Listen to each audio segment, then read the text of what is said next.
looks like this could be the two that we saw this morning. Quite possibly.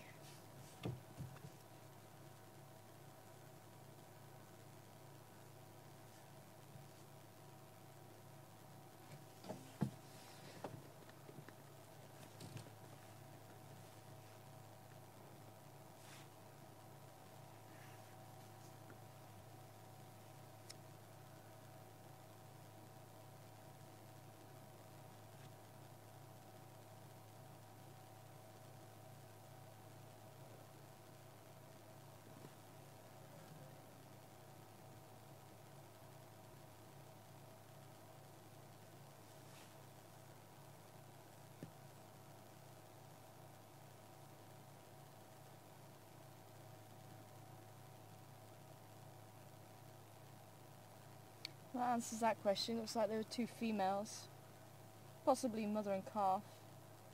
The smaller one is following. Then we've got another one behind, walking up the road.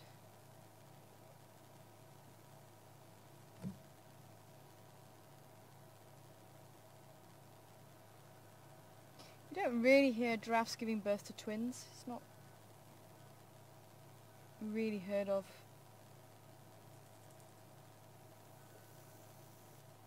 So there's possibly another female around somewhere. This is a young male.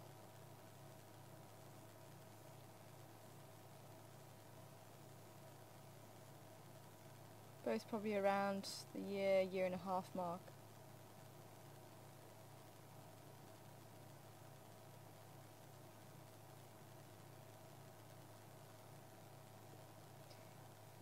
And the first year is a year that they grow the fastest. Maybe even 1 month they can grow about 24 centimetres, which is pretty quick.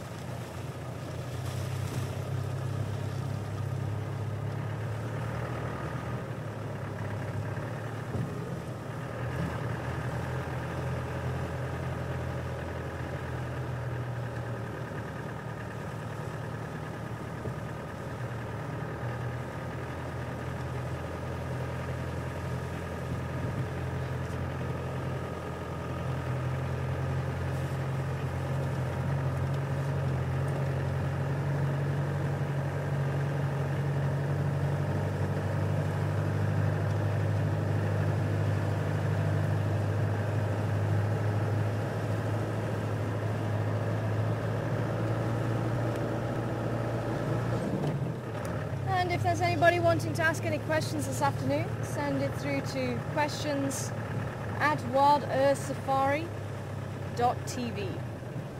So questions@wildearthsafari.tv. And if we do have any new viewers on board wondering what on earth is going on here, we're on a live safari here in South Africa in the beautiful game reserve of Djuma within the Sabi Sands. And if you don't believe us, then try sending through a question. And I'll be able to answer it just as if you're sitting on the back of the Gunda with Herman. And you're able to talk directly to me from the comfort of your own home.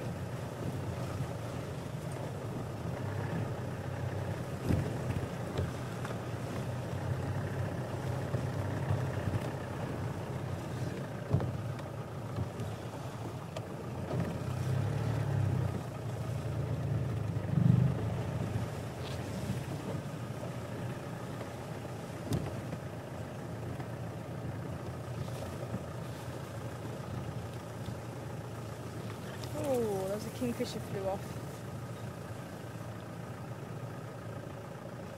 Oh, grey-hooded kingfisher's still around. I wonder, can you see him in the branch here, Herman? I wonder if we are going to be able to see him. Oh, flew off. Nope, he's still there. He's just in the branch opposite us. He's close enough we may just get a view of him. Oh, gone.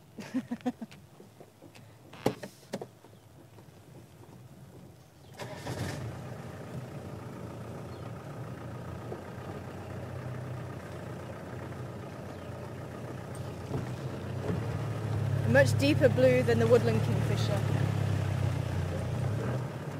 he is. He's actually right out in the open. No, we're gone again. Determined not to be on camera this afternoon.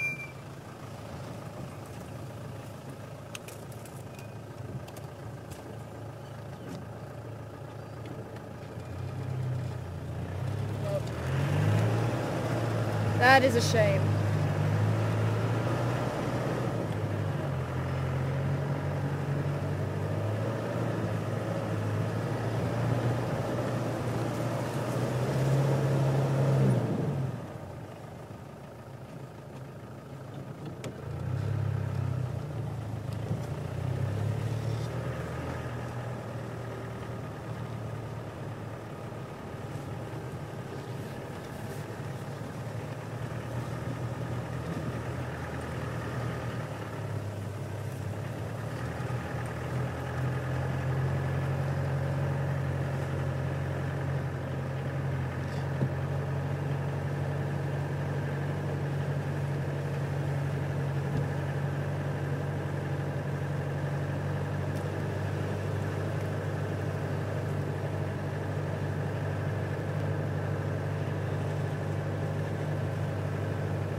Not too much movement from Chelopans. We're going to continue on towards Twin Dams. Anybody wanting to follow us on the map?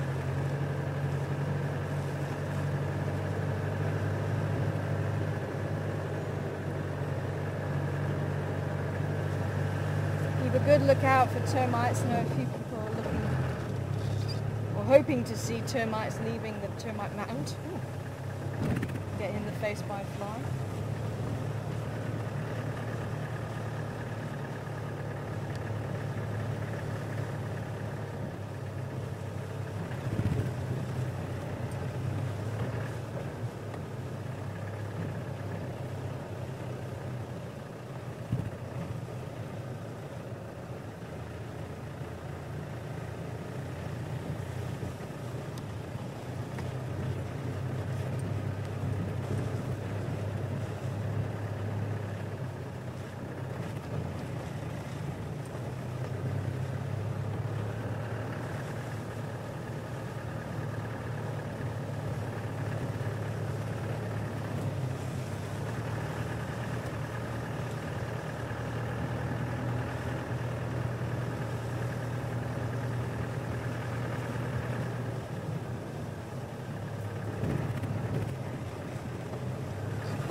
To get him.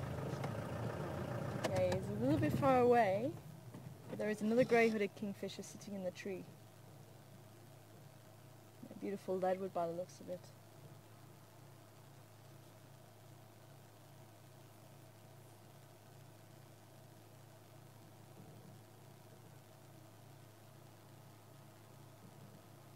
I hope you can just about make him out. Just moved his head now. Bright blue on the wing and the chestnut on the body and the grey head.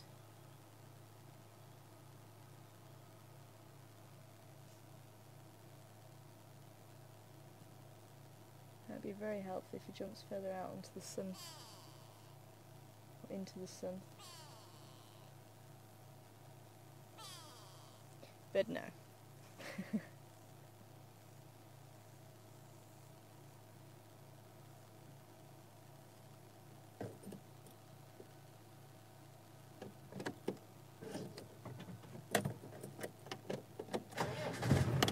not a kingfisher we often see. See the relatives more often, the woodland kingfisher. Both the grey-hooded and the woodland are migrants. So the time is drawing near to when they're going to start departing and head further inwards towards the equator.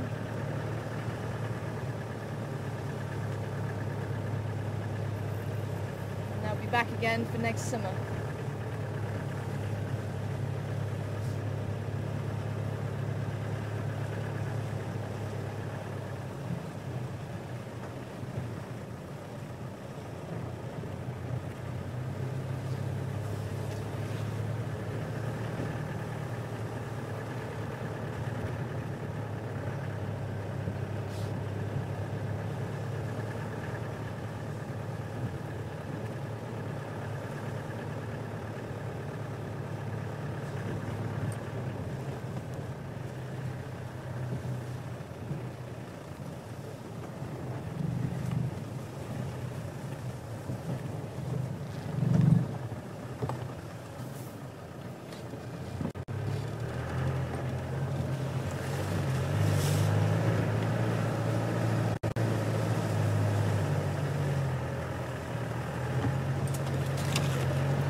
Water there.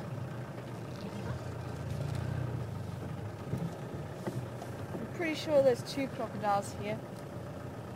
A large one and a small one.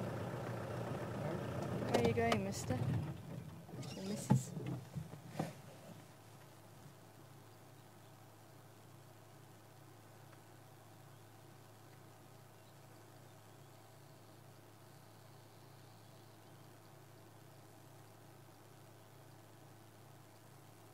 See if he returns to the surface, maybe comes back out onto the land to bask in the sun for a little while. There you go. Just poking his head out.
I can lay motionless for hours.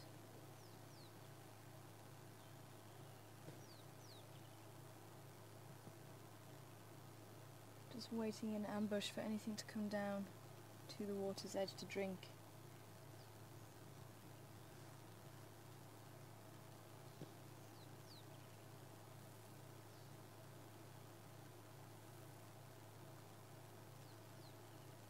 You can see how it's easy to mistake a crocodile.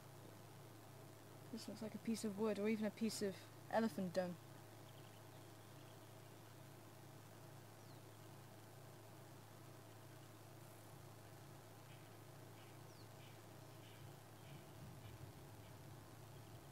There's a lot of it around here, and the elephants have obviously been here at some stage.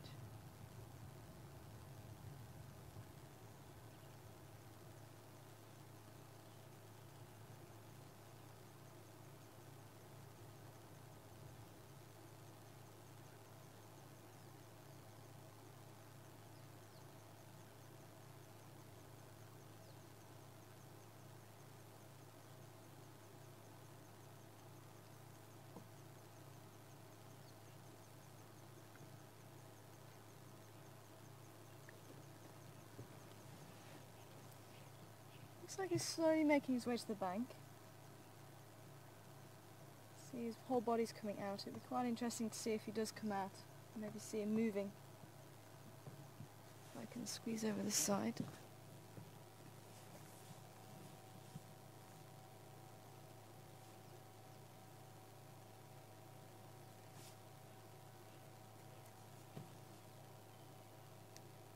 Even though they look like they're very slow, they could actually outrun a human on land, especially when they've warmed up as much as what I bet this crocodile has all day.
No, maybe not. I was hoping he was going to make his way to the bank fairly soon. Like he was slowly heading that way. Maybe it's found a nice sandbank just to rest upon.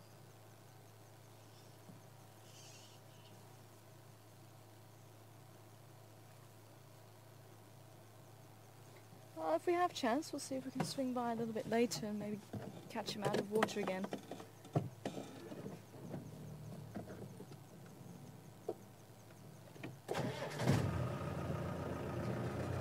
But apart from the crocodile, it seems very quiet around here.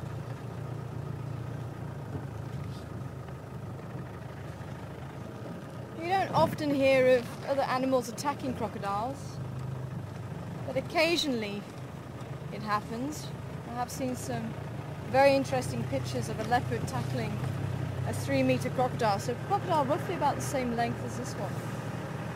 And the leopard actually killing and eating this crocodile. Now with us having so much rain, all the roads have been wiped clean, so if there's any tracks here, we know that they're nice and fresh.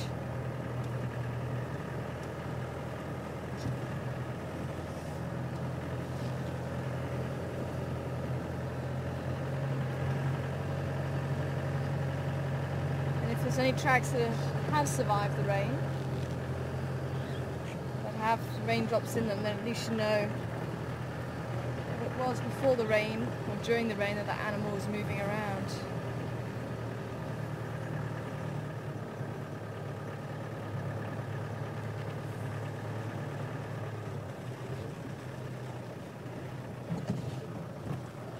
Little male impala crossing the road.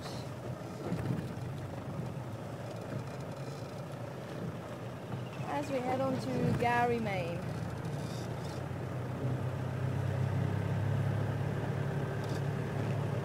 No sign of the baboons yet.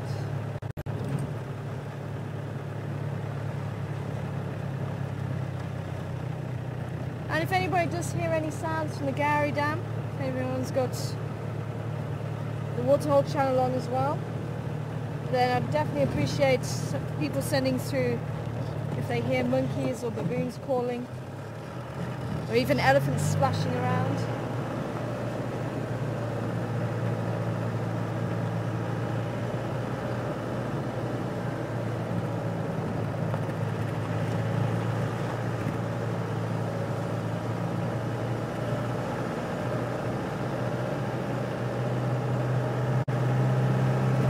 I did also hear that Induna made its way down to Chitwa last night, which lies to the south of this road.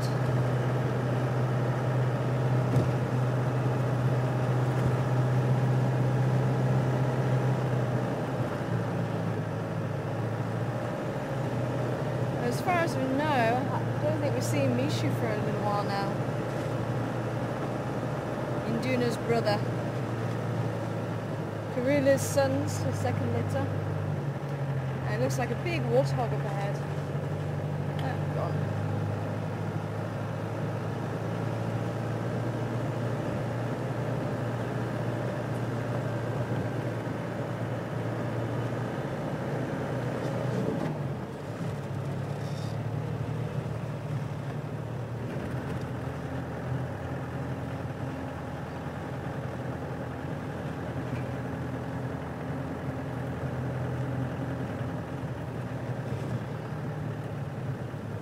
There they are. Too busy looking at the tracks on this side. We've gone already. Oh, we've gone already. There's a whole family of them. It looks like some zebra crossed over.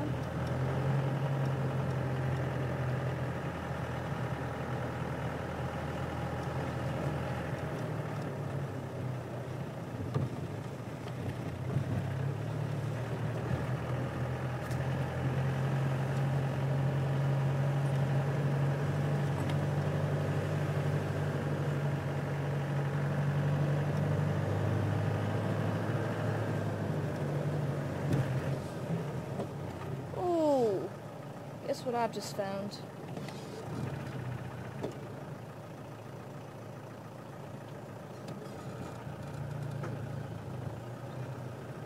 I'm going to keep you guessing.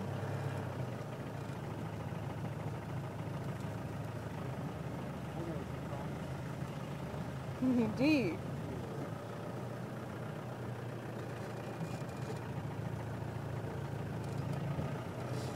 What have I just found? Primate tracks. I have indeed. The baboon went this way.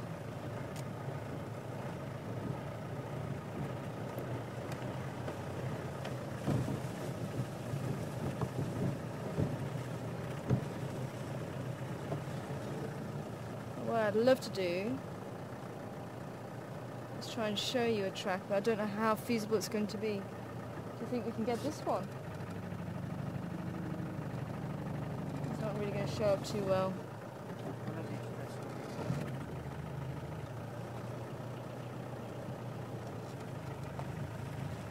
I have to try and find some of this thicker soil. Try and show you.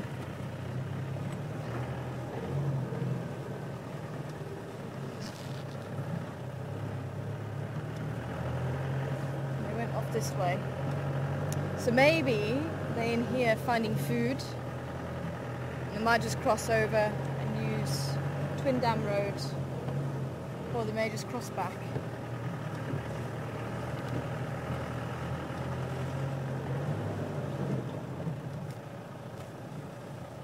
they may just pop out here again.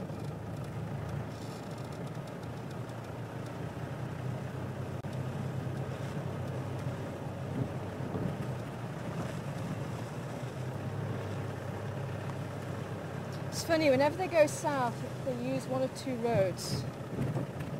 Weaver's Nest Road, which we're on, and Twin Dam Road.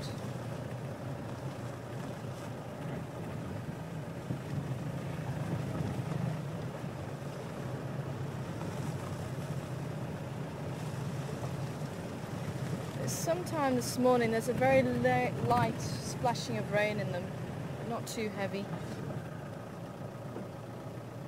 Must have been a little drizzle.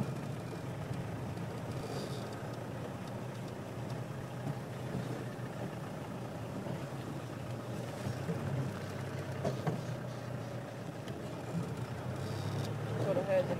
It was a roller.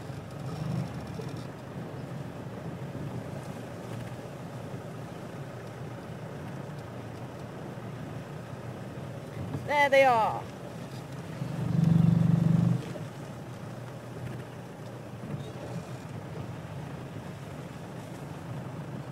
Well, there they were.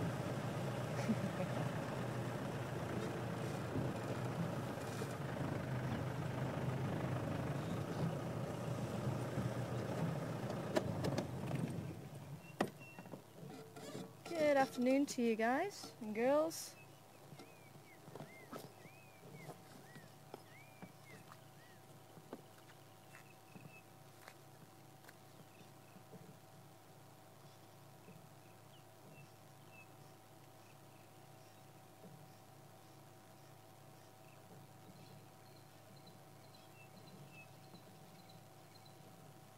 Oh, here comes another one. So this is where they obviously crossed the road, went up and came back this side. Here they go.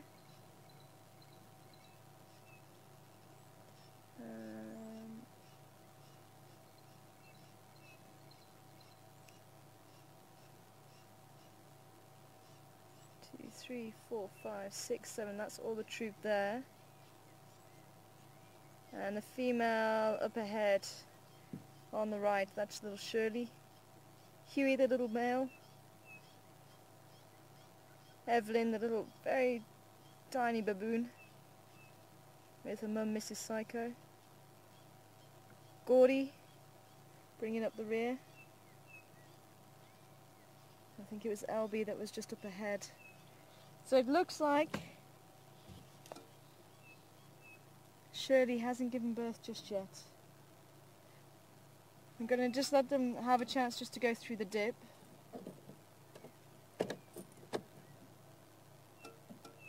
I don't think the squirrel liked them. So I think there must have been a light splashing at some stage today down this side. They say the tracks did have a little bit, unless they've been in here all morning and afternoon, which could be they could have found some nice food in there.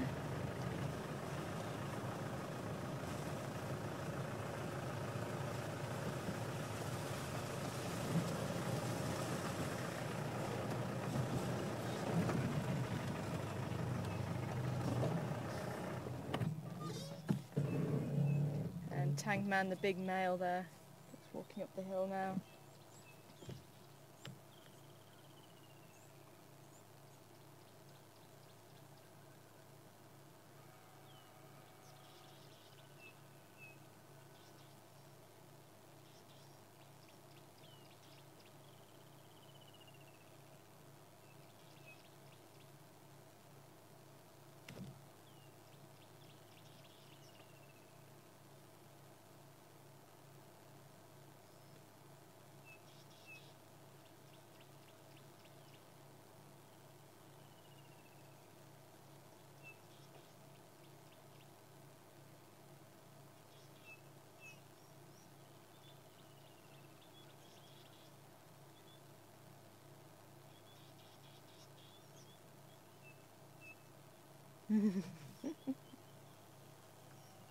Full of beans, that little one. I think I'm going to follow them for a little bit because it would be nice to actually see the faces if we can. As yet, there's no roads that I can really take to try and get in front of them.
If they do carry on walking up that way, maybe we should go around Treehouse Dam and come out on Finneman's Cut Line. So maybe by the time that we've driven around, because I think they are heading towards quarantine area.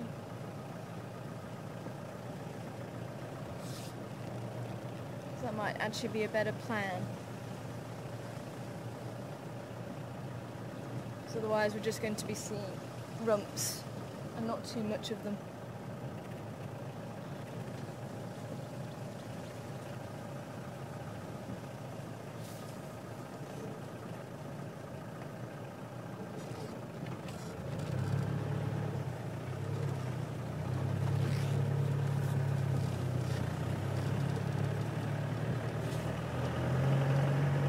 So far, mission 1 accomplished.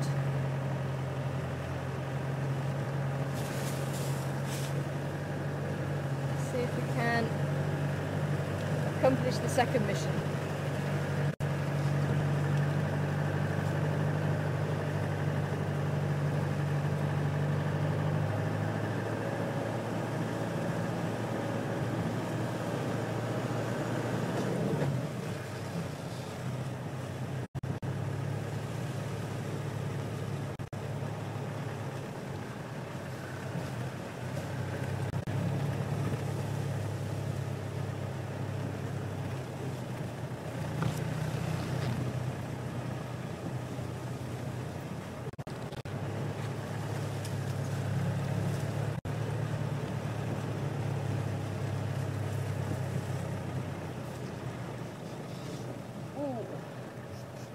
It's got a very strong urine.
A buffalo around here. They must have moved on. Possibly without smelling.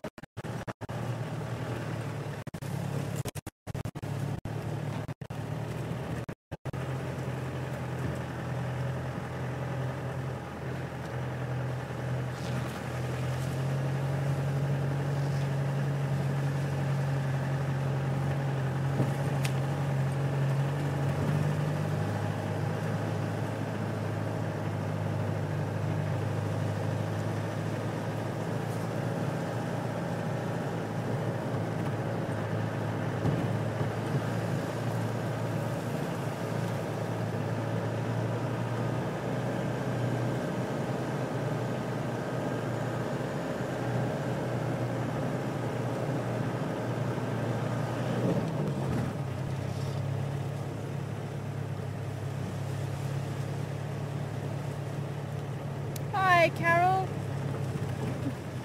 Good afternoon to you. Welcome aboard this afternoon. And you do have your information correct. It was LB who unfortunately lost a baby a couple of months ago now.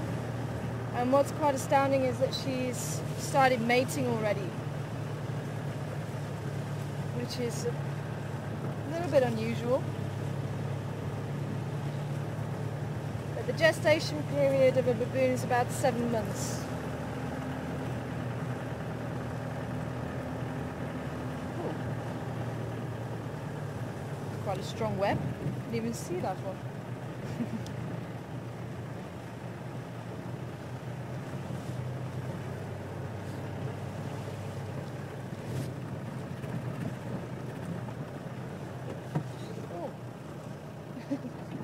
Sorry Rolo, was there something on the road? He must have just seen something on the road and he tried to fly down. I'm so concentrating on what it was that it didn't even see us. I was also looking for tracks on the road. I just saw a Rolo at the last minute.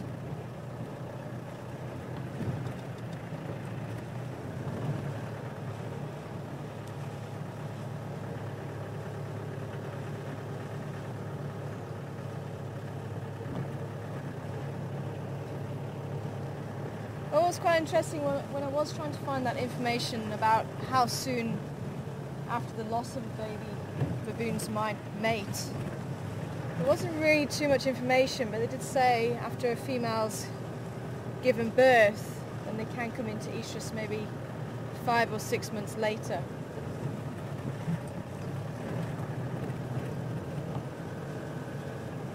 And I think it was quite a while after her first baby, because she's lost 2 babies now. I think it was quite a while after her first baby, when she lost that baby, that she started to mate again.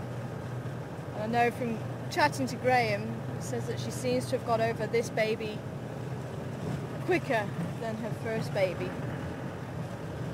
But if anybody is interested in finding out a little bit more about the Gowrie gang, I'm inviting Graham on Fireside Chat on Sunday, this Sunday. So if you would like to hear a little bit more about the troop and the goings on, then do join me for that on Sunday afternoon, or Sunday evening as it will be.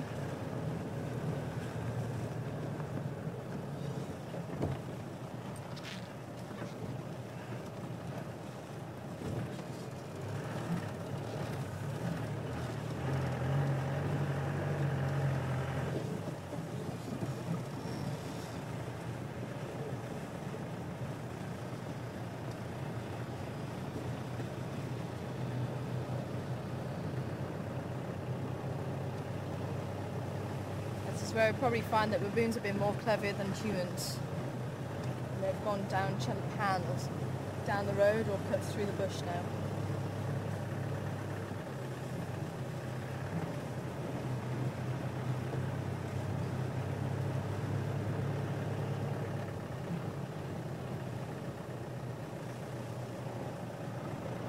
Ah, here they are.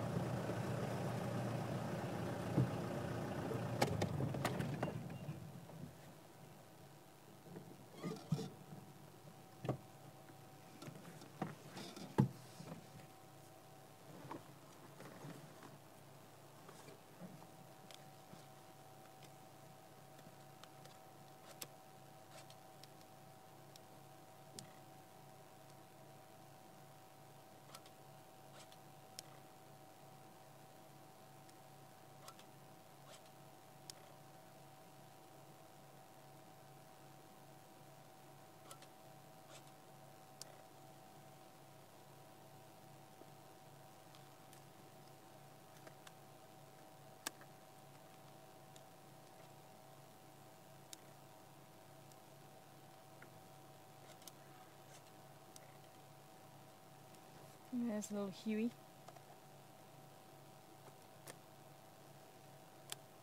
All the baboons have been named by Graham.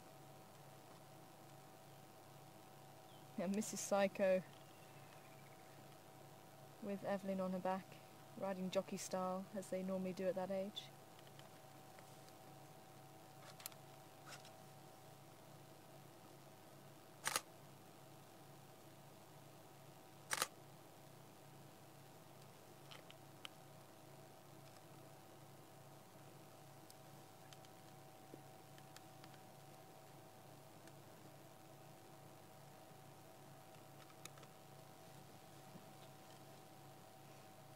And that looks like that was Shirley. That's the lady that's pregnant.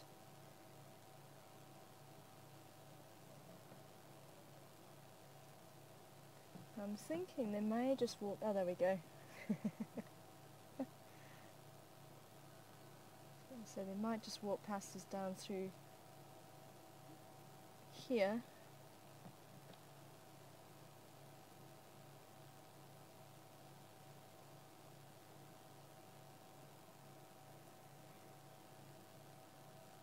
And just by meeting them on the road here,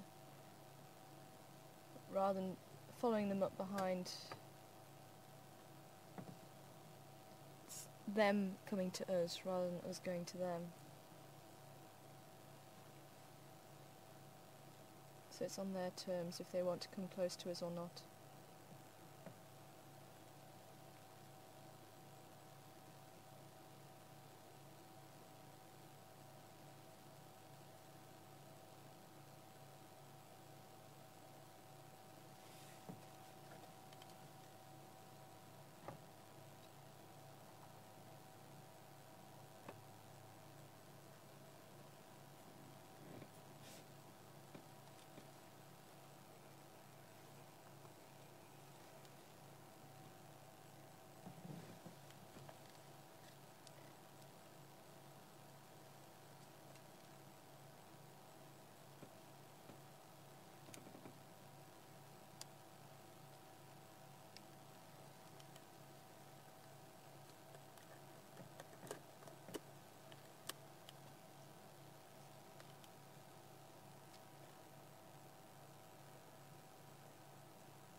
Now they will be looking for any sorts of food, from insects to berries. And they may even eat a bit of meat. Here comes little Evelyn. She definitely is full of life, this little one. I'm not scared of anything by the looks of it.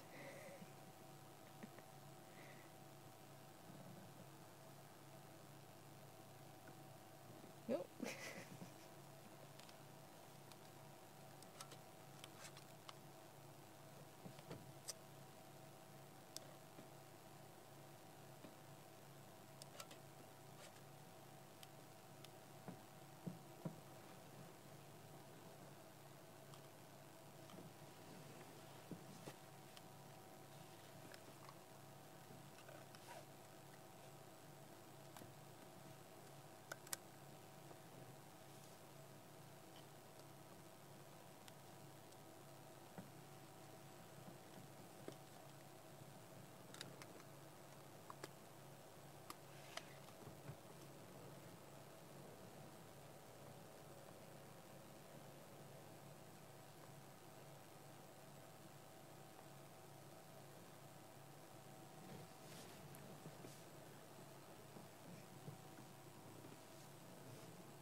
I'm sorry guys, I'm gonna have to move.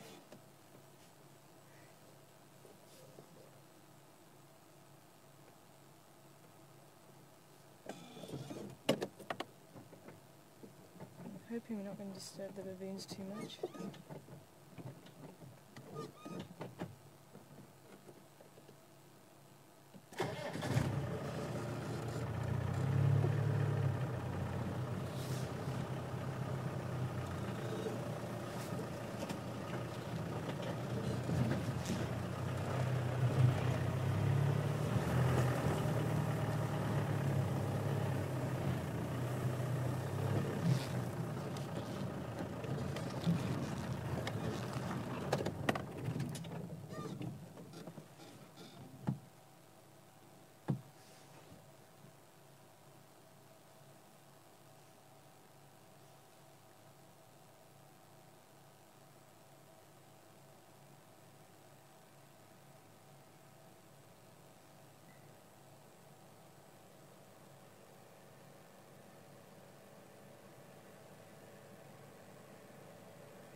disturb them too much, they're still here. Thought they were all going to run for the hills then.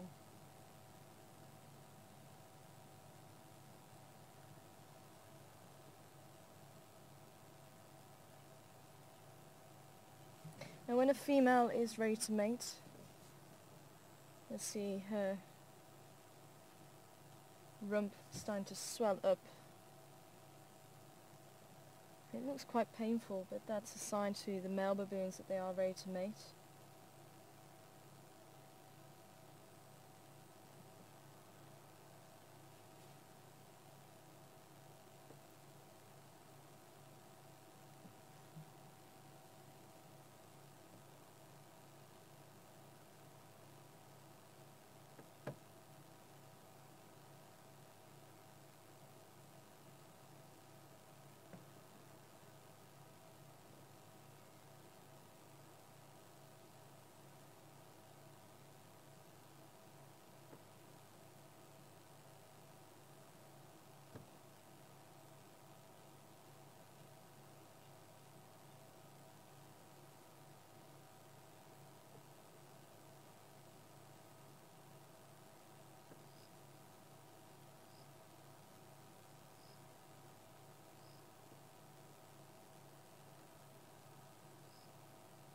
And we'll just check and see if there's anything they need to be alert about.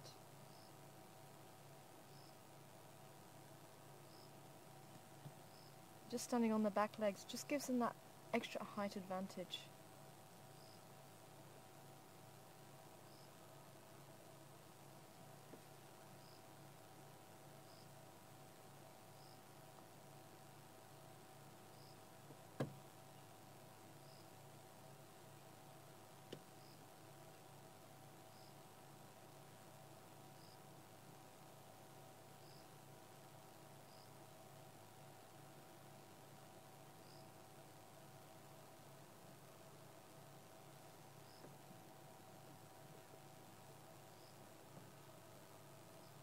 For him. Here he comes again. I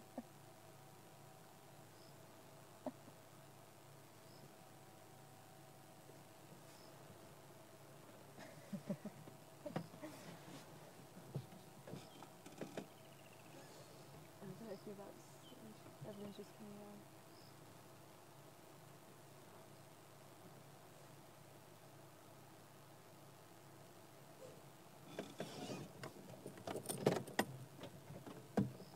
I want to head back towards Fullerman's cut line, so I'll follow the troop a little bit. Maybe catch a couple more antics before we leave them.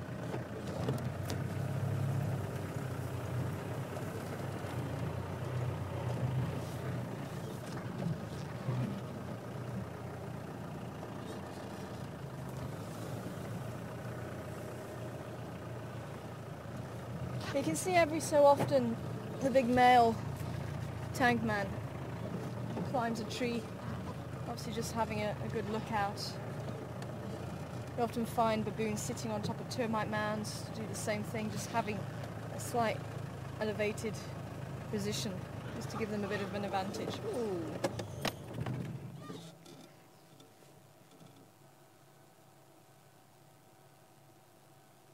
I wonder what just happened there. I think it was Mrs. Psycho's, she was holding on to little Evelyn, so I don't know if Gowrie did something then.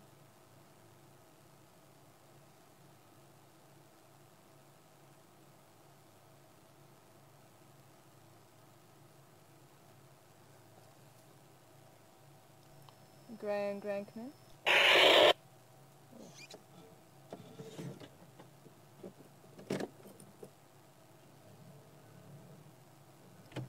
Graham, come in.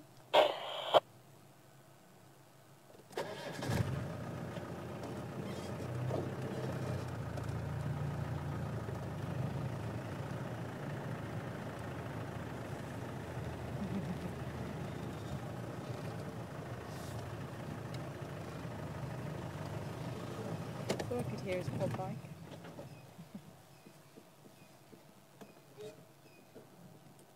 She might be able to just go a little bit closer.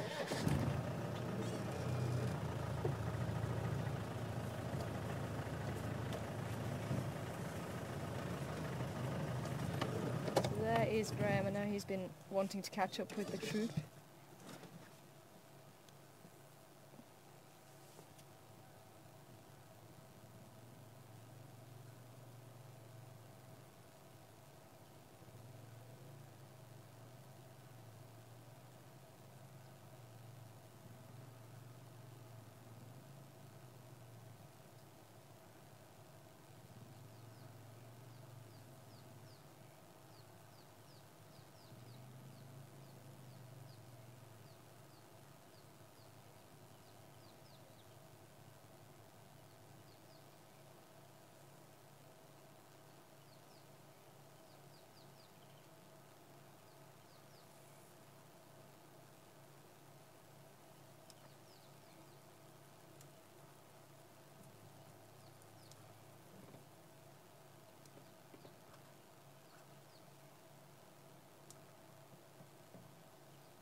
You see how they're holding the tail, very typical of baboons.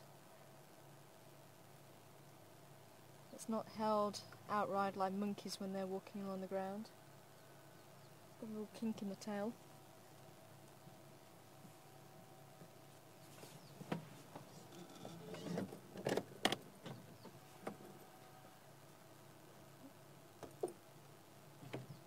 And the tail's much shorter than their body compared to that of monkeys, which tends to be much longer than their body length. And they will climb trees, but they're not as arboreal as other species of monkey, hence why they still have quite a long tail for balance.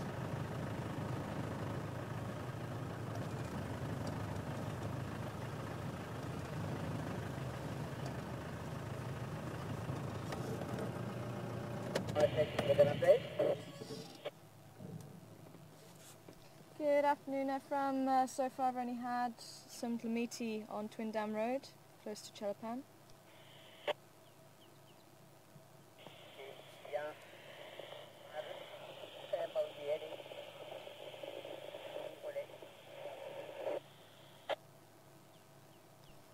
Copy that. So I'm going to be heading into the west.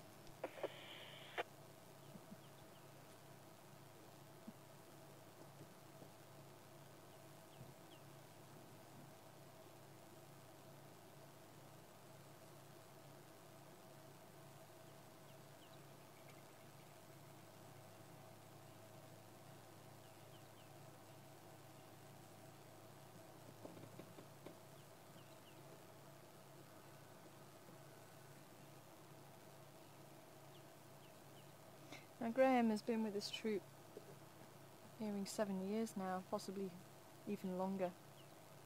You can see they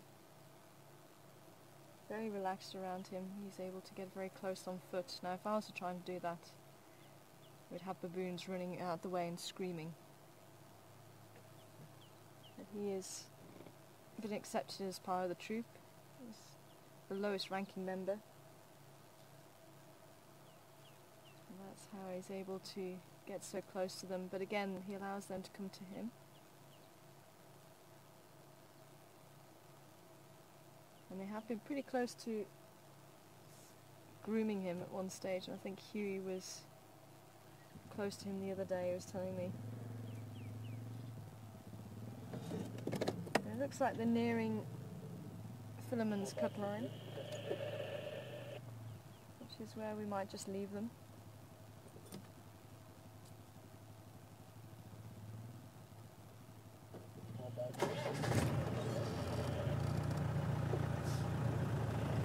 Good afternoon. I've got Lutu so far, just some Dlamiti on Twin Dam Road, just north of Chelapan. I'm going to be heading into the west.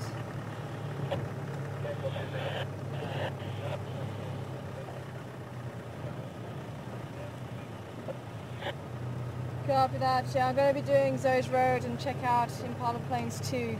Interested that twin.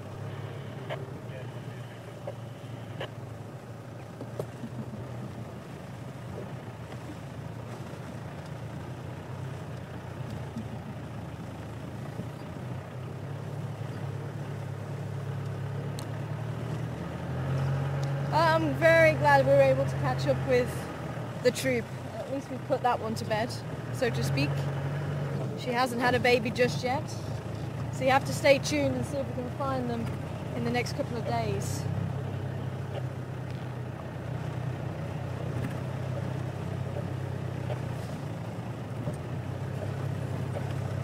So, onwards and see if we can find Karula herself.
I'm not sure if you heard, if you're interested, there was one Quena twin dams as well.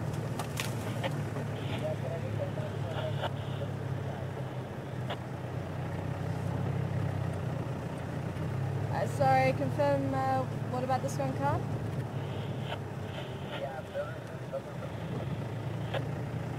Copy that. Yeah, if you didn't copy it earlier, there was one Quena twin dams.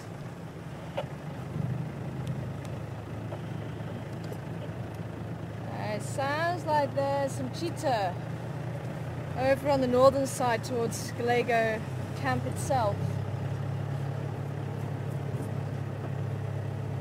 And they're just over the northern boundary.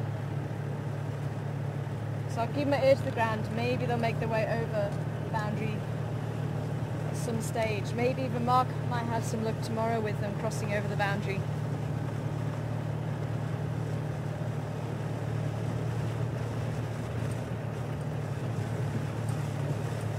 So far, no tracks of anything else at the moment. So if we don't have any luck here in the west, then we'll head east. See what else we can find that side.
take its course, and how do I feel about that?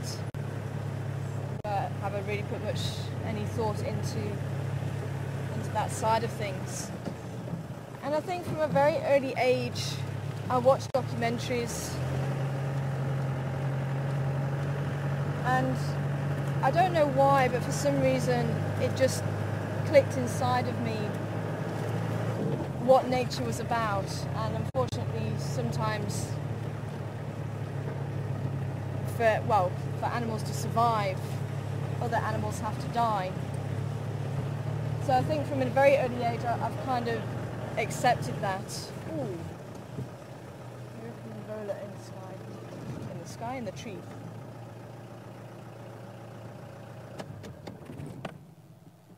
Please stay put. So we're not going to be seeing these birds very often in the next month or so. They're also going to migrate, just like the kingfishers, or some of the kingfishers. The European roller. Slightly larger than the lilac-breasted that we see so often.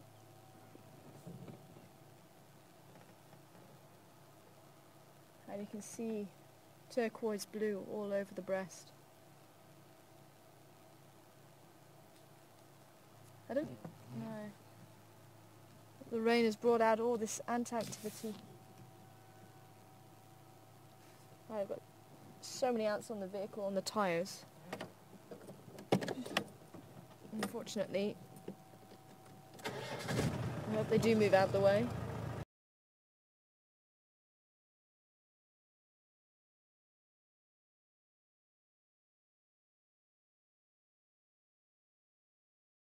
There is an animal that's been injured, for whatever reason, through an animal or through something natural.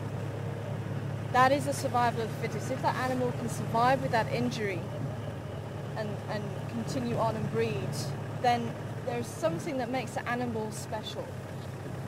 And if it goes on to breed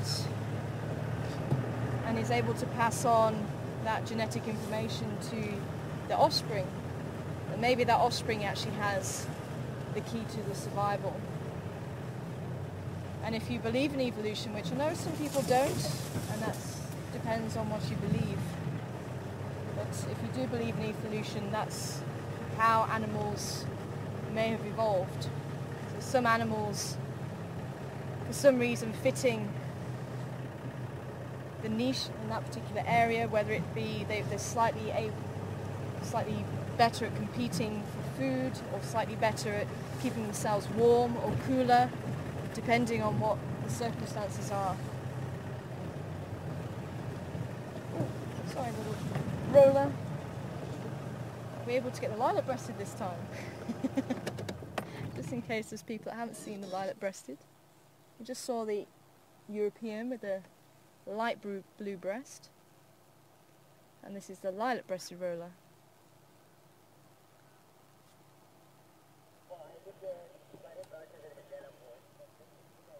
You may just be sitting in the shade a little bit too much for you to see those bright colours. I've counted in that pink on the breast and then the turquoise further down.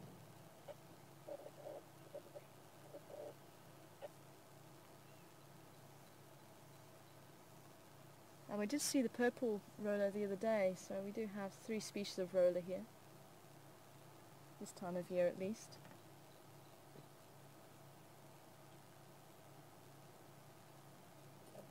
But for such a beautiful bird, they actually have a very harsh cry.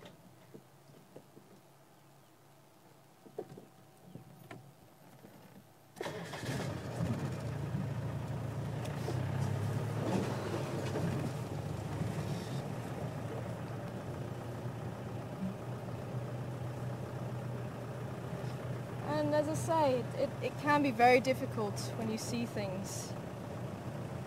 And I must admit, seeing Induna with the baby monkey a little while ago, it really was quite heart-wrenching, because as a human, you have all these emotions. But at the end of the day, you always have to remember that this leopard will prey on monkeys, and unfortunately it just happened to be a baby monkey. If it had been an adult monkey, may have seen it slightly differently, or if it had been a rat or an impala that we were watching him learn how to, well, to hone his skills basically. And that's how predators learn how to hunt, is they play. You'll see cats at home playing with mice, and it's exactly the same principle. And unfortunately sometimes you do have to remove those feelings and really take it at face value for what it actually is. And it was a leopard learning and practicing his skills on a prey item or a prey species. And it may sound very harsh to think of it like that, but at the end of the day, nature is quite a harsh reality sometimes, and I have used that expression more than once, and I'll carry on using it because there are some beautiful things in nature, but there's also that other side of nature which can be very brutal. And to accept one, you have to accept the other. But obviously humans, we think and act very, very differently at times to animals, although if you strip everything away, there are the basic behaviours there. But what we've always got to remember is we are different to a certain degree. And what we know is wrong, say for animals, is a completely different world. And I think sometimes that's where lines get crossed over. But it is a very difficult one, and as I say, it's not always easy to see these things, and sometimes you really do want to jump in and you want to stop it and you want to interfere, but you know you can't, because even though you're seeing something going on right now, there's nothing to say the same thing is going on elsewhere and the outcome is different. Because if the animal is strong enough, they can interfere. The Kruger, the Battle of Kruger, there was a young buffalo calf who was being chased by a lion, and I think it fell into the water, and a crocodile also got hold of it. And this baby calf, even though it had two predators after it, it managed to get up and walk away, and it managed to survive that incident.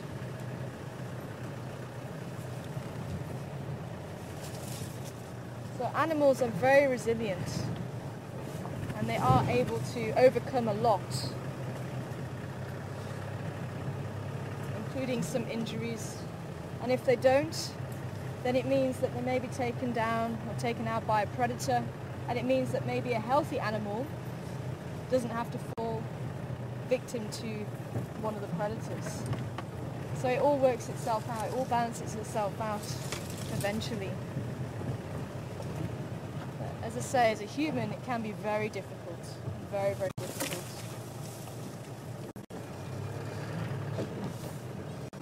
And there's that compassion there that you want to help, you want to get involved,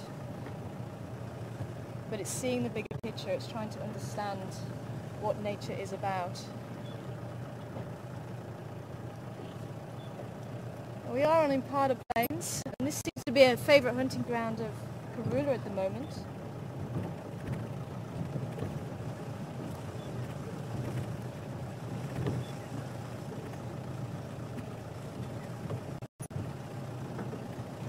Not seeing any tracks of her at the moment, unfortunately.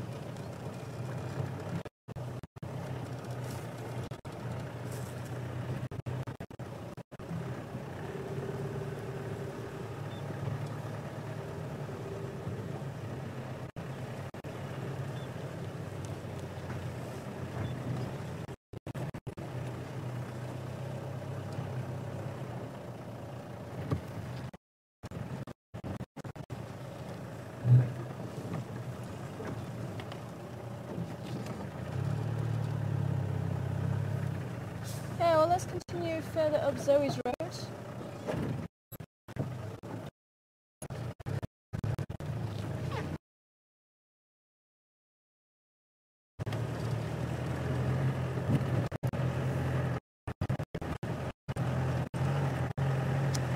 doesn't seem to be any herds of anything around here at the moment.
Good afternoon to you, Alan.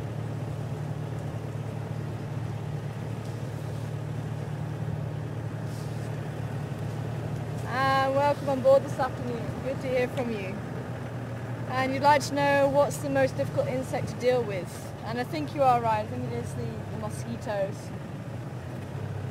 And I think the main reason is the possibility of getting malaria. And the malaria itself is a tiny animal, it's a protista. So it's not a bacteria or a virus, it's something different. And that lives inside the female mosquitoes. The males don't drink blood, it's only the females. And that is carried by the mosquito. But we do use sprays and we do cover up our bodies as much as possible when we feel that the mosquitoes are out in force. They have certainly died back now, so they're not out as much as they were during the height of the rainy season.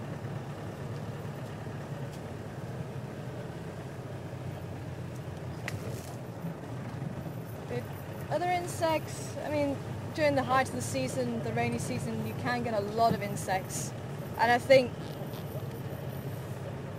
quite a dangerous one, and one that you don't think about, especially if you're driving around at night, is the dung beetle, or even during the day sometimes, but especially if you've got the light on and you're using the spotlight and you have the dung beetles and other insects flying at you. And there's been a few guys that have got a few bruises, myself included, because a dung beetle flew straight into my head, and some even into their eyes, so it can be quite dangerous. These dung beetles are about this big in some places. A giant flattened dung beetle.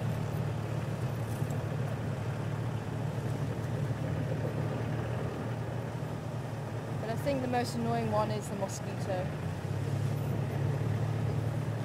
Especially when you're trying to sleep and you've got that all around your head.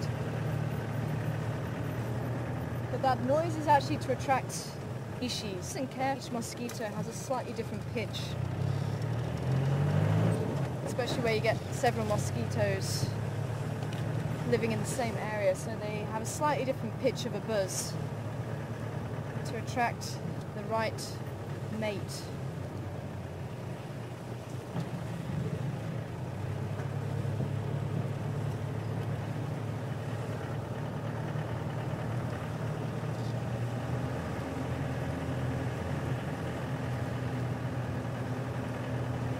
And you're also wanting to know the range of the baboons. And again, I think it really does depend on the size of the troop and how much food is available. Certainly these baboons tend to head off into the west and into the south quite a lot, but we don't know how far south it stretches or how far west it stretches. Oh, got a nice big tortoise in the road. Out in the sun, maybe we'll be able to see it quite nicely there. Leopard tortoise.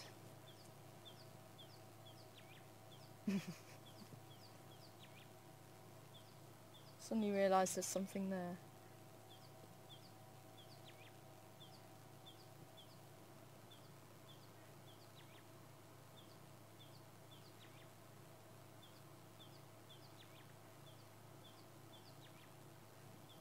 We are going to be seeing less and less of the tortoises and other reptiles as we go into winter.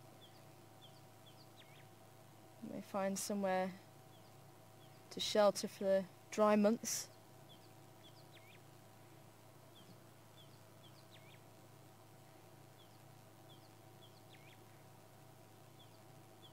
And that's when it does actually become quite dangerous to the tortoise to be picking it up,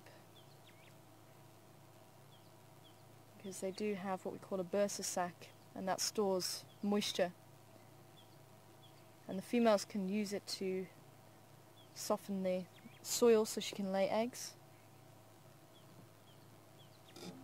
Can also be used to rehydrate themselves if there is some heat stress or not enough water available.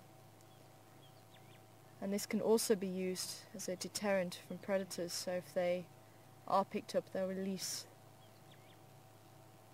the water that's in the bursa sac, and if that happens then they can't rehydrate the bursa sac,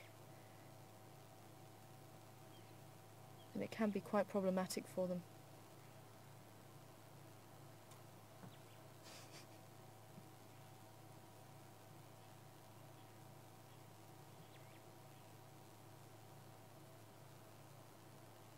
If ever I've seen a tortoise confused, I think it's this one.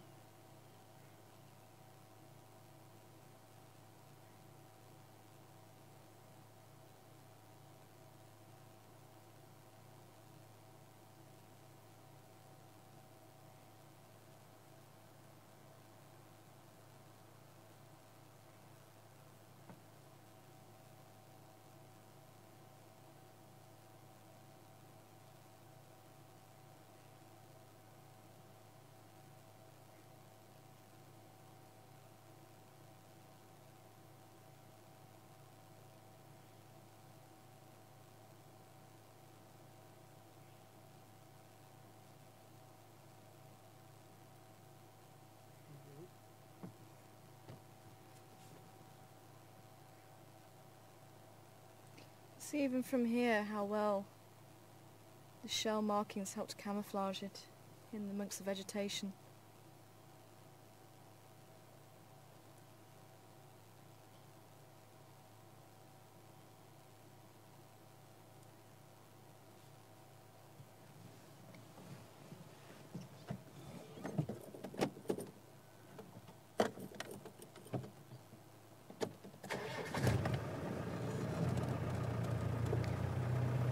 I'm certainly more of a vegetarian than the other species of tortoise that we find here, the hingeback tortoise.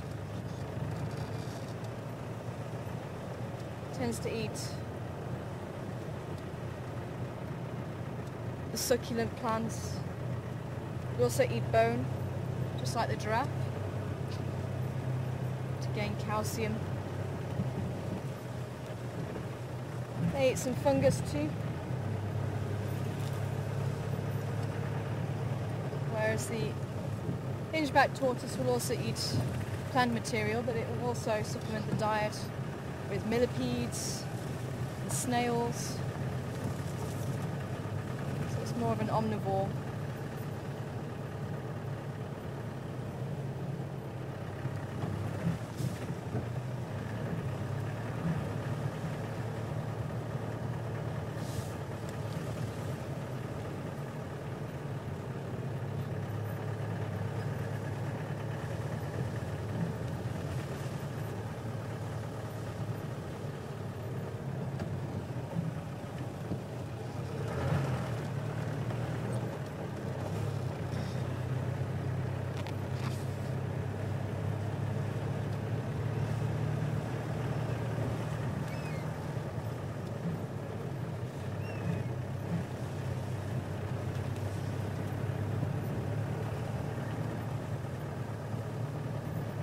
I'm still not seeing any tracks of leopard at all.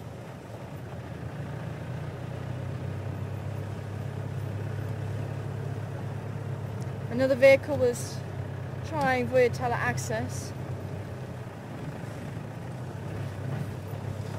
It leads to the boundary of where we can traverse. So maybe we should head north. But let's cut through actually past Cheddar Pan again and head directly east and then north. We'll try that.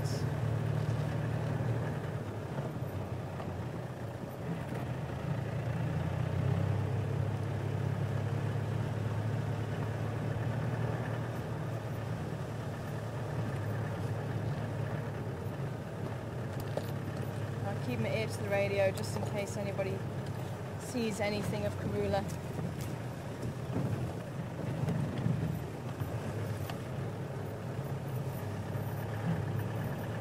I think we should try Treehouse Dam again at some stage. Maybe ride down onto the south. Might be worth doing.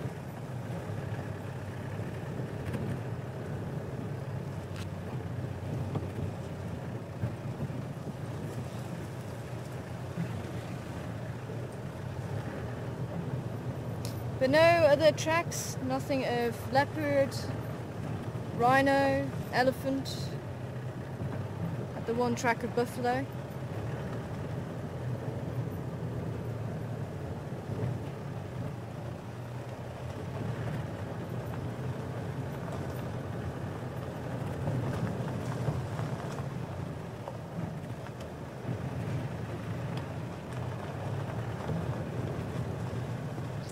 Maybe we should try Central Road.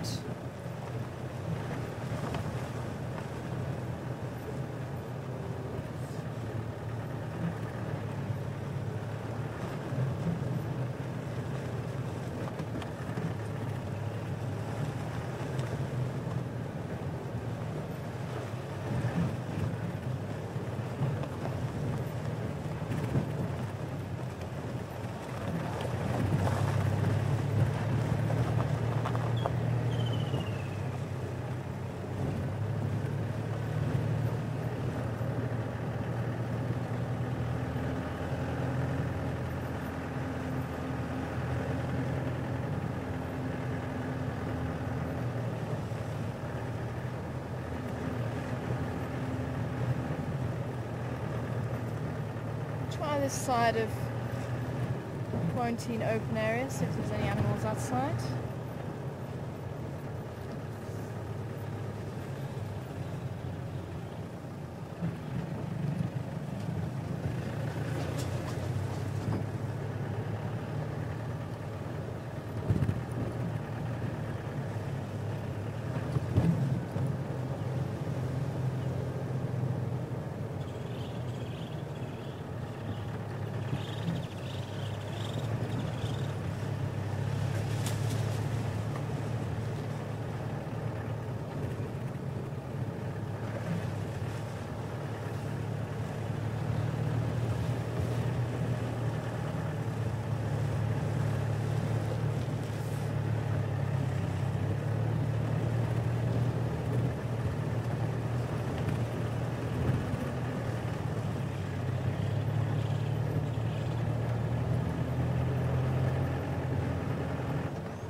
We had the feathers of this bird. It'd be quite nice to show you the Burchell starling.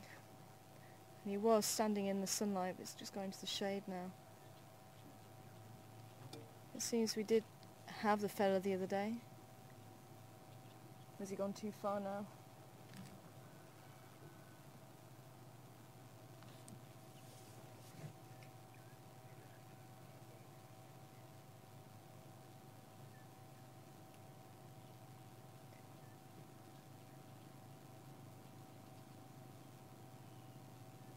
The Burchell starling have a slightly longer tail than the Cape glossy starling, and they have a black eye rather than a bright yellow eye, and they slightly more of a darker blue, whereas the Cape glossy seems to have more of a green tint to it. Oh, here comes the troop of baboons again.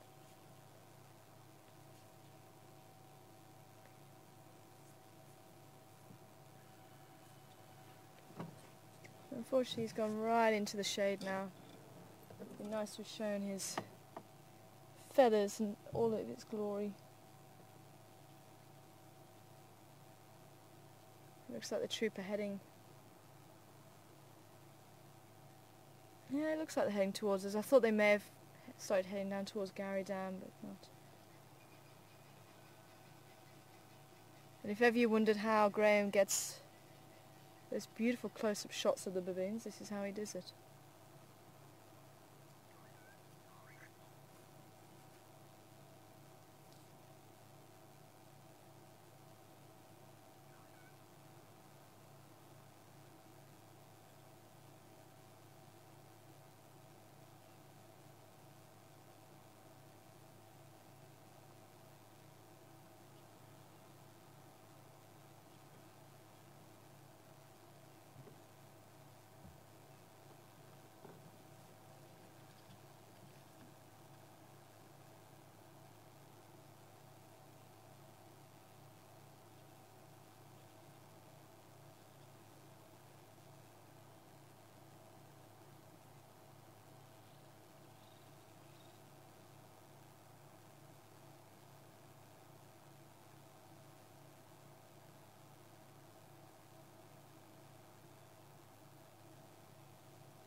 Evelyn's misbehaving. Mum's trying to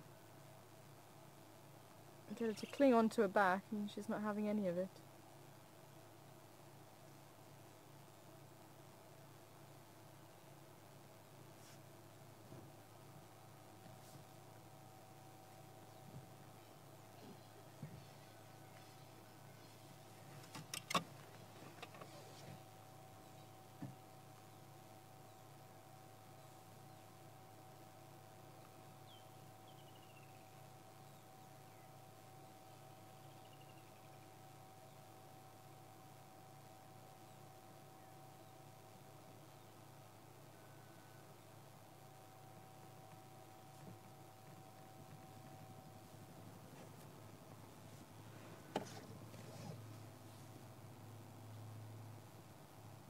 Well, that was quite interesting with the males. There was, I think, about 3 or 4, maybe even 5 big males.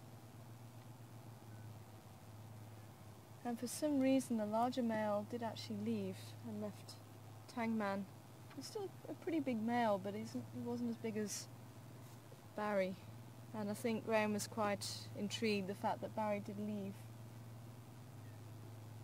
But in baboon society you do have more than one male in charge, although you will have a hierarchy within those males, maybe 3, 4, even 5 males, an oligarchy society.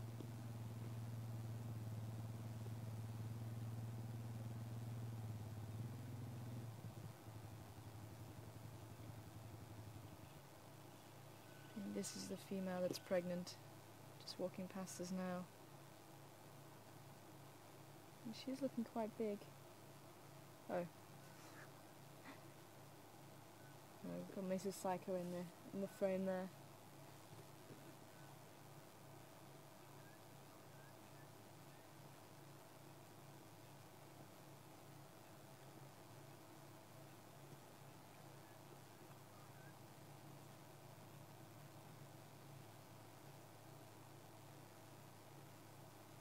No, she's not too sure about us.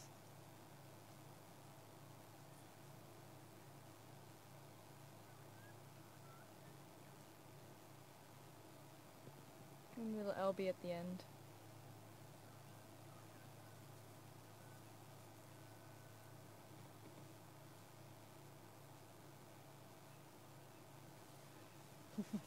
Well, we'll leave them to it. As I say, just with them running past there, they were just a little bit uneasy. But it was up to them if they wanted to run past us or not.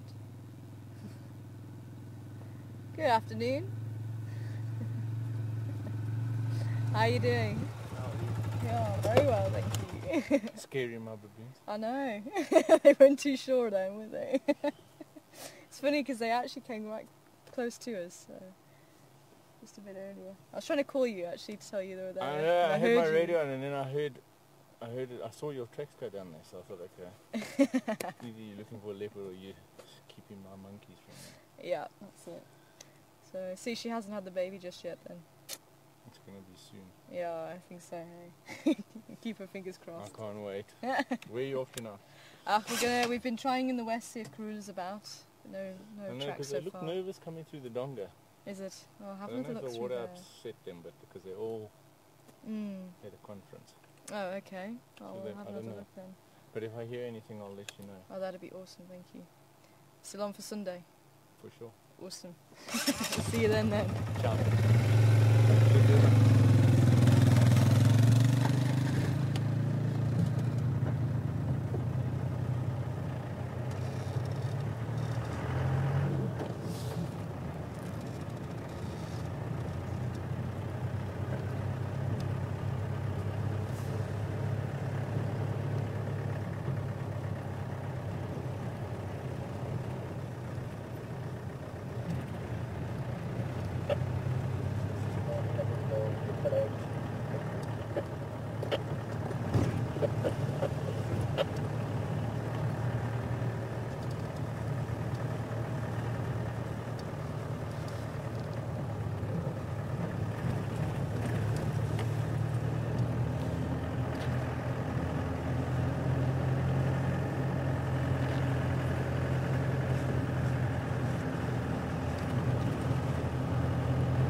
Too much movement this side of quarantine.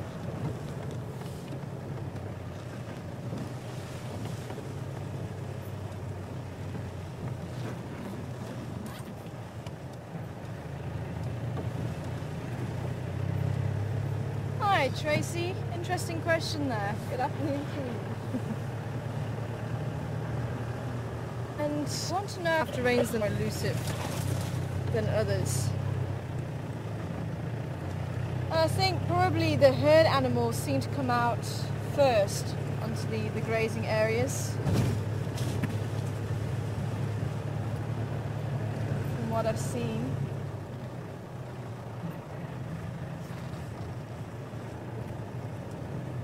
But I do wonder if there's still some more bad weather on the way.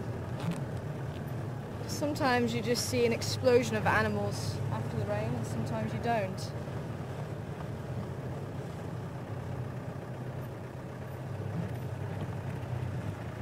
But maybe you've actually noticed a difference as we've been driving around this afternoon. The plants do seem to have had a little bit of life put back into them. Even the grass doesn't seem to be as yellow or brown as it did a couple of days ago. I think over the next couple of days we may see a bit of a difference again.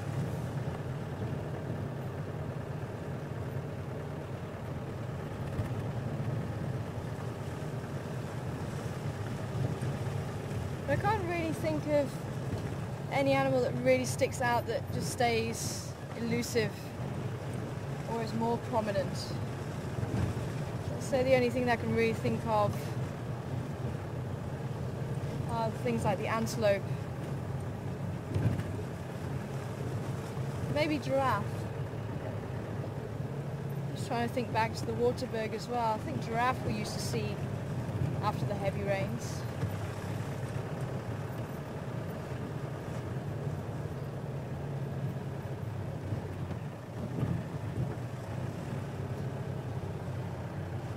I just decided to take Philemon's dip because Graham was saying the baboons were a little bit uneasy coming through here. So it could be they could smell something.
Unfortunately, I thought I could hear hissing.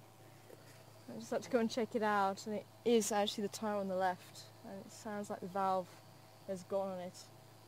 But it's just a little bit too far down on the valve to actually put anything over it, and I was hoping we'd have some tape, but we don't. So I think I'm going to have to change it very quickly. I'll have to try and get onto some level ground and hopefully change it as quick as I can before it really goes down. I thought I could just wrap some tape or something around it, but sadly not. So I think let's go through the dip. Just taking the console there, isn't it?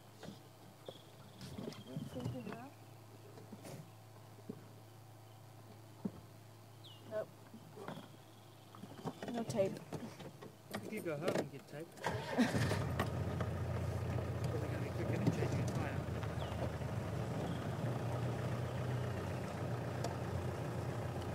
And maybe we might be able to be met with some. So we can turn around.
Okay.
Okay guys, I think we're going to just change the tyre. I think it's going to be quicker. So just jack up the vehicle so you may feel a little bit of a lift.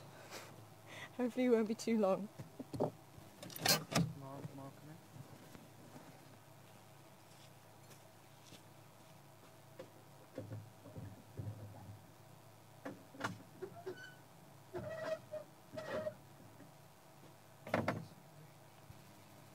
Mark.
welcome back everybody. I felt that was quite a fast tyre change, although we did lose the picture, just we put the flat tyre on the back of the vehicle. So I wonder if anybody did actually time us. So we're just heading towards the original point, Philemon's Dip. You can hear all the European bee-eaters.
I must admit, that's one thing about being a guide you must be able to do, is change a tyre. Whether you're female or male, you don't always have people out in the bush to help you. And that is one thing, whether,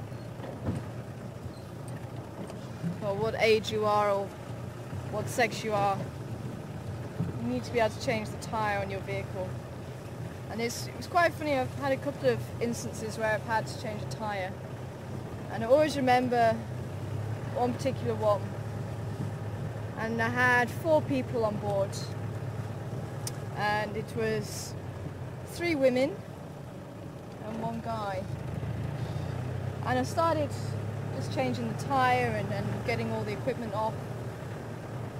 And the guy's wife turns around to him and says, "Aren't you going to help her?" And he turns around and says, "I wouldn't even know where to start." And it always sticks in my mind. It's slightly different, as hopefully you saw. Slightly different jack. It's quite a long jack. High lift jack. Amazing piece of equipment. You can pull a vehicle out of the mud with it as well. Very versatile, but also can be extremely dangerous, and if it's not used correctly. There have been guides who may have stood over the pole itself, and the pole's actually swung back and hit them on the chin, and either smashed their jaw, or at least broken their jaw, or even just knocked them out. So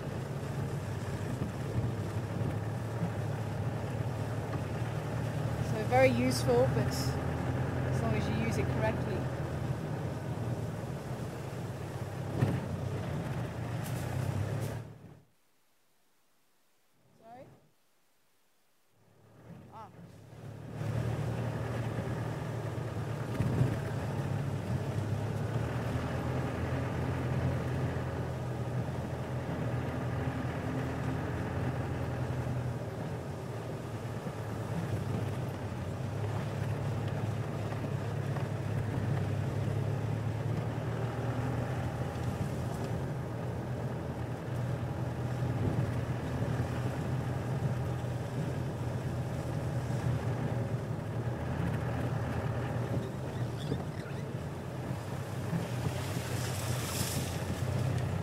let's see how the Milwaukee's doing.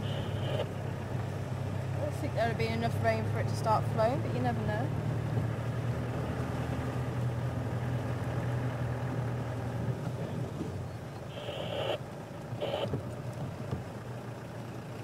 Mark's just telling me it needs 5 days, like yesterday and last night, before it will flow.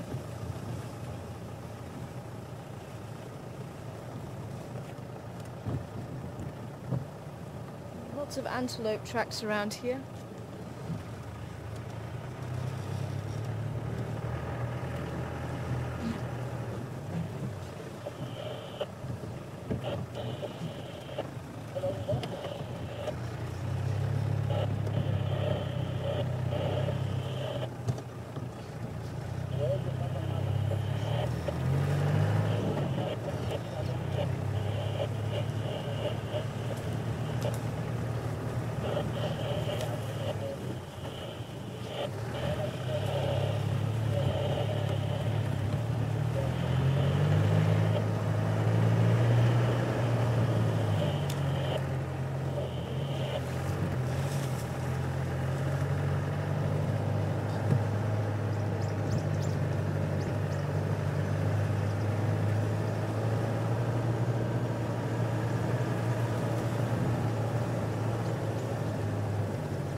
Taking Yarder Road South, one of my favourite roads.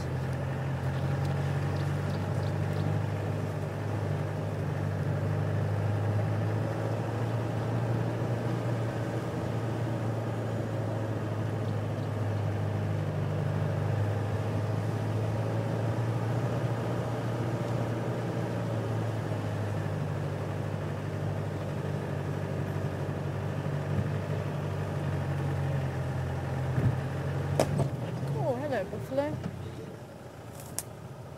Sorry, buffalo. I saw something dive off to the right. Oh, it was a francolin. That's what caught my eye. And the snapping of the branch.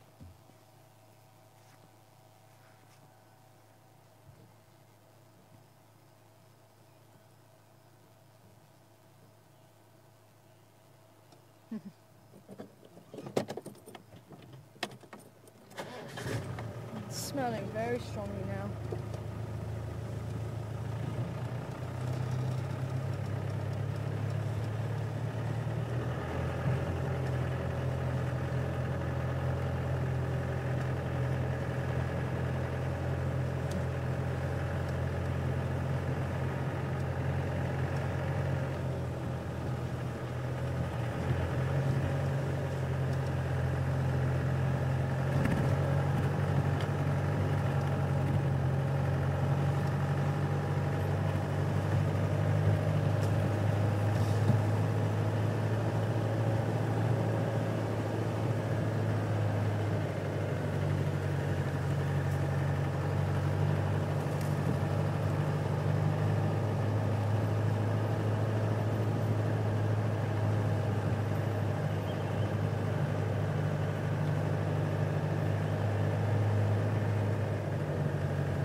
Mrs.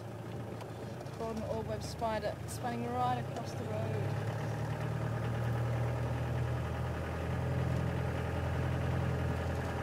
Unfortunately, I can't drive around her.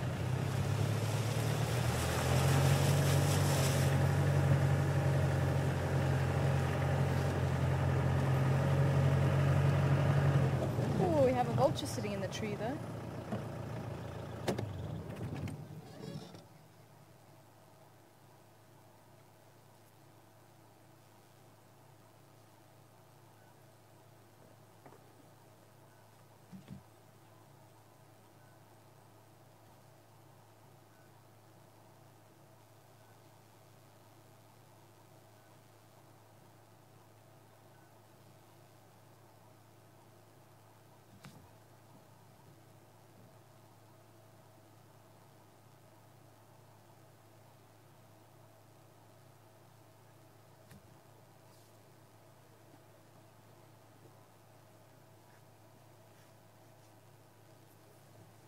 I don't think it can see any meat, any carcass at the moment. It's just sitting there, ready to go and roost for the night. May even fly back to the nest. I think it's one of the vultures that have been nesting around here. It could even be the chick.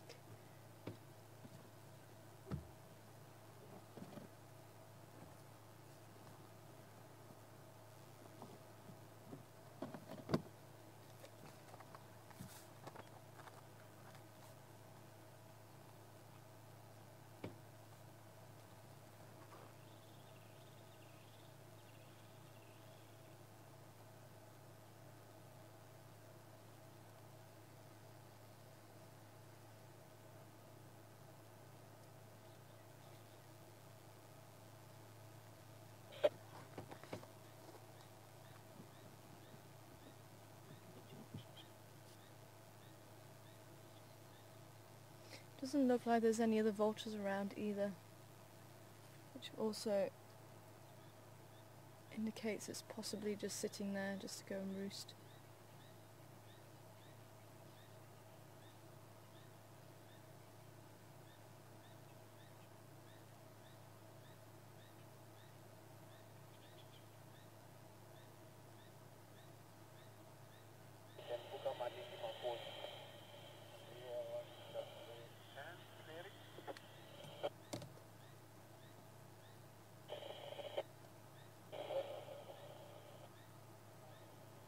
Now the thing to look for is the two blue patches, which would indicate if it's a Cape vulture. They are slightly bigger than the white-backed vulture, which is what this is. But they do look very similar. Those blue patches, they'd be kind of on the shoulder.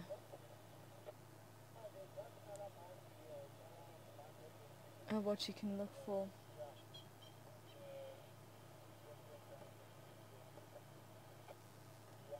Well, let's continue on. We'll head down Central Road. Maybe have a quick look around Gowrie Pan if we can.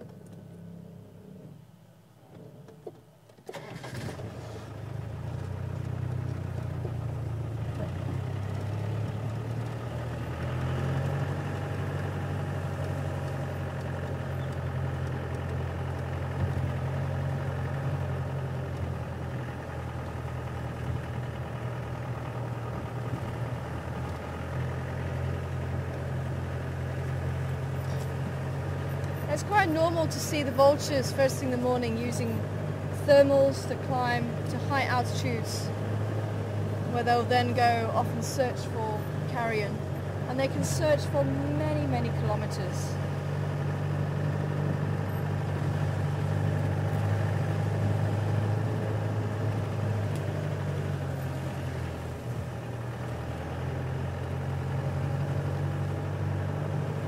Not restricted to the area that they live in.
Since I've been through here, it looks like elephants have been digging for water here.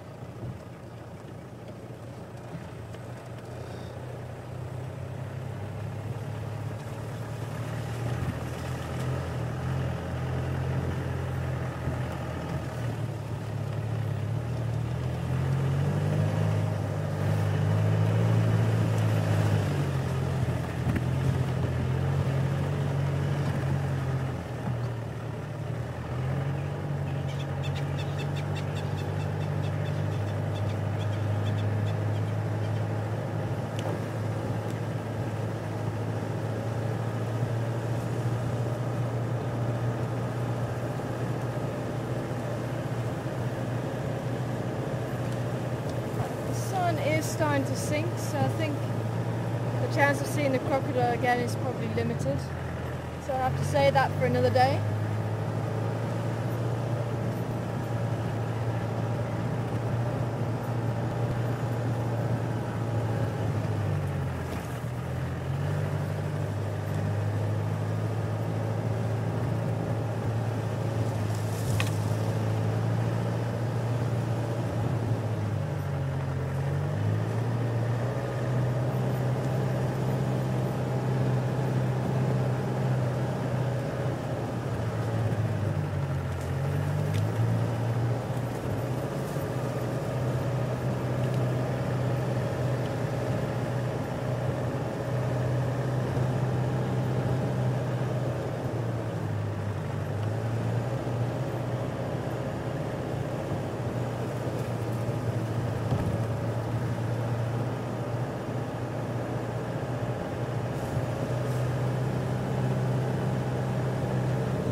I'm just keeping an eye on the clouds behind us, 'cause the temperature has started to drop and I can still feel that humidity.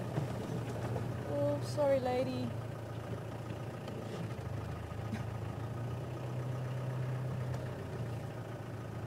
She's actually broke her own web.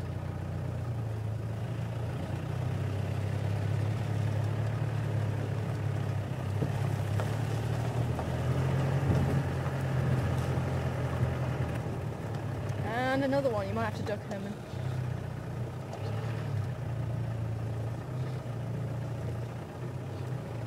Okay.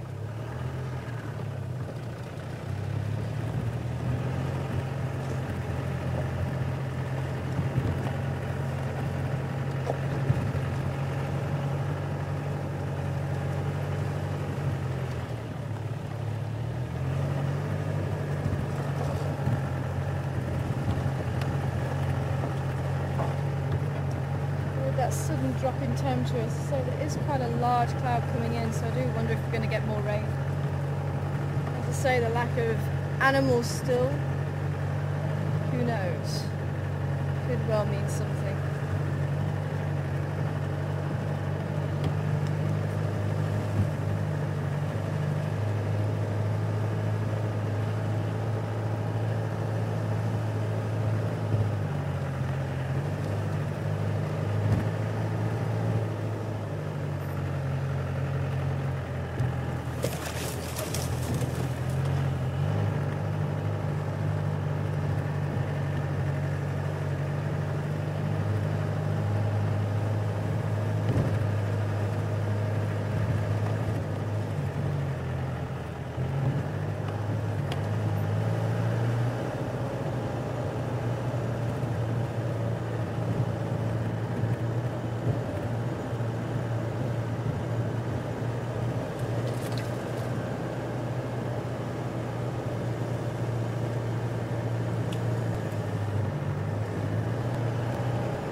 As we go past Gowrie Road, we'll head down towards Nyala Road North and take Central Road all the way back to Gowrie Dam and see if there's anything there. And if we we have time, try and head out onto Zoe's Road again.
Just while we're here, maybe we can stop and just have a quick look at the clouds.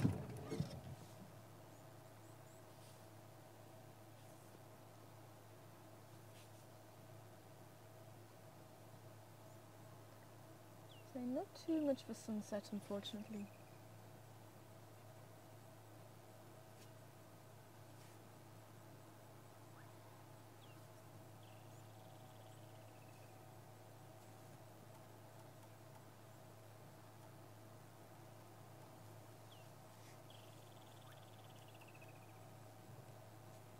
The faint call of a bubbling casino, tiny little frog.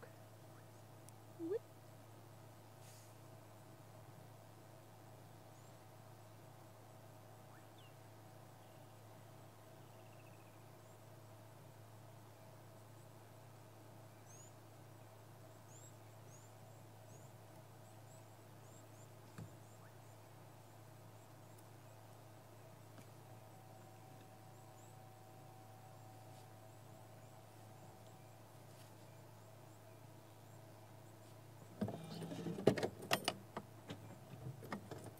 Not too much movement around Gowrie Pan. We have had hyenas here. This is quite a favourite spot for the rhino as well. Hoping we're going to hit lucky, but still no tracks of the big animals so far. Or even any tracks of the smaller animals. There's many cobwebs.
It seems to get narrower every time I drive it. Wow.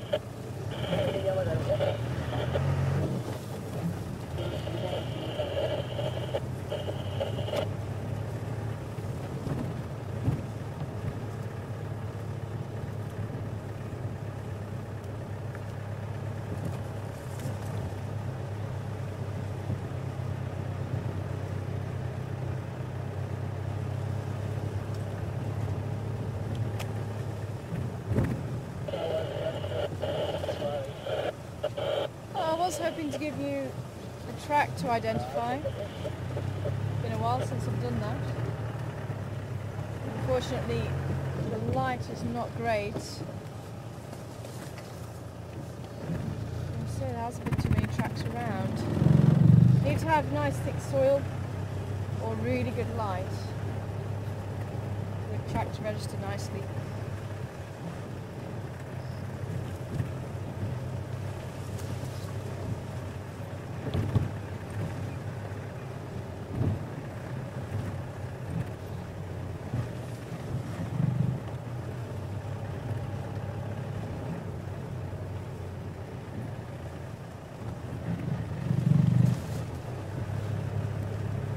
We're going to be heading on to Nyala Road North very shortly. And here the Crested Franklin's calling, saying beer and cognac, beer and cognac.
Amazing, I cannot believe how overgrown this road has got. It really is amazing.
Hi Patty, the vulture that we saw a little bit earlier.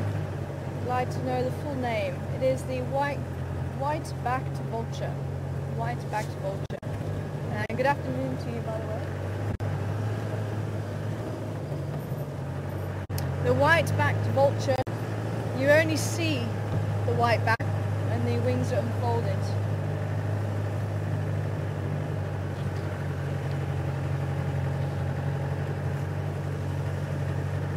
The Cape vulture we don't really get here. We may get Cape vultures passing through on occasion, but we don't really have a colony too close to us.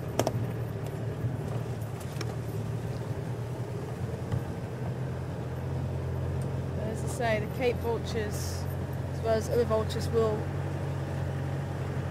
journey far and wide to find food.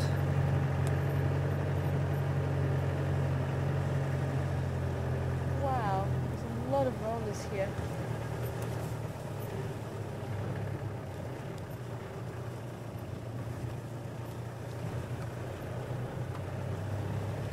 There's a lot of insects just flying overhead.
Hello, little Franklin.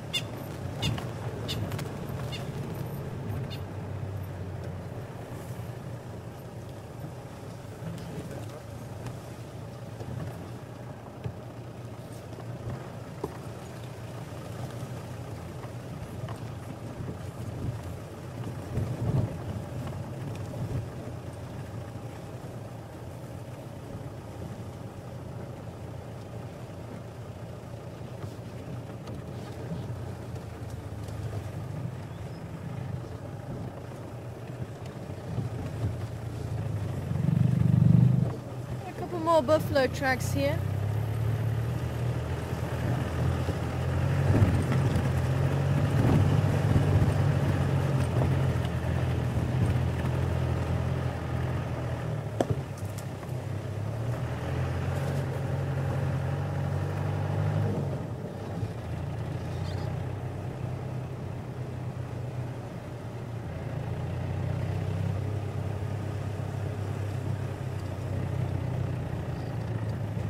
As we come out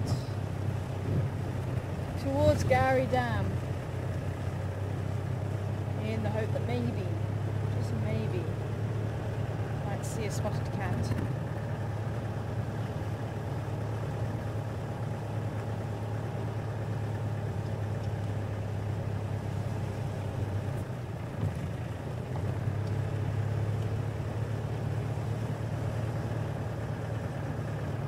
There is a big cloud pushing in.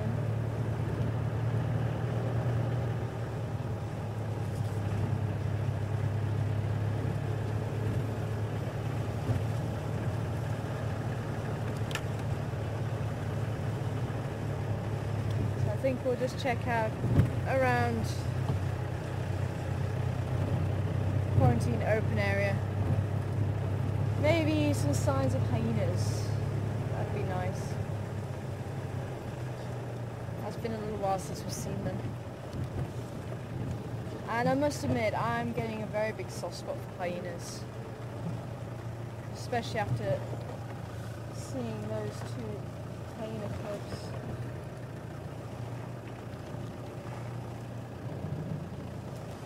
It's one of my favourite resting points, just in there for the leopards. I've been seen there a couple of times.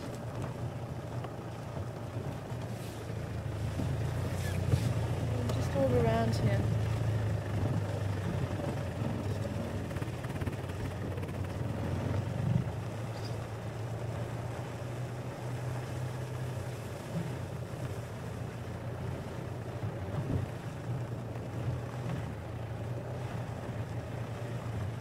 Well, the Egyptian geese look like the back. Which family this is, I'm not too sure. I did see them flying in today. I can see them right over the other side. I'm not going to really be able to have a good look at them now. But maybe the crocodile has moved on. It could have even been the same crocodile we saw this afternoon.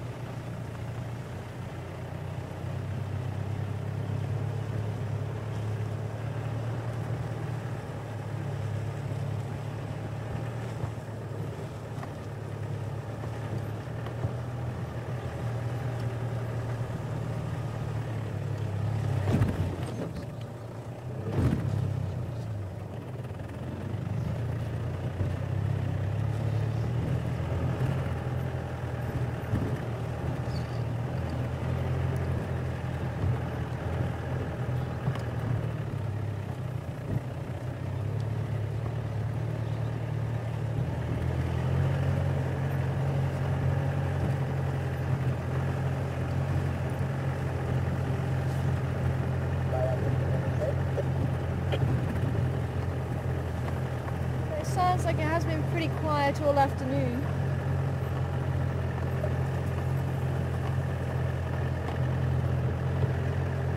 And that's the way it goes sometimes. Sometimes you get a lot that's going on and you don't know where to put yourself. And some days it seems all the animals have gone on holiday.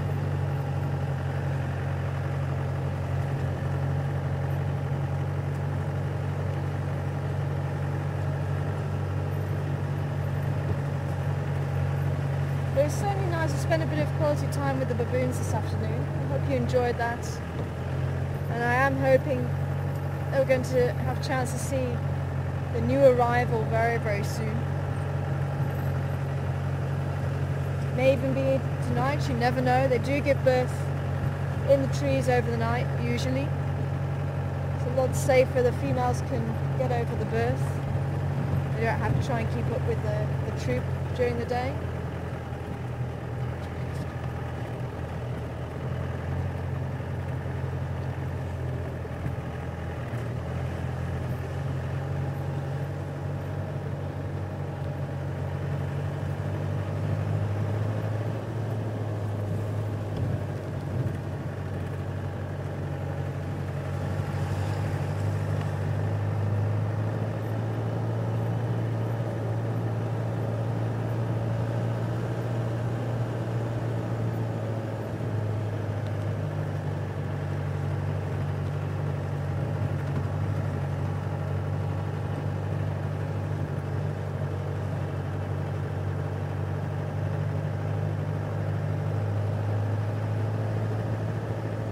must admit, I always find this the strangest time of day with this strange twilight.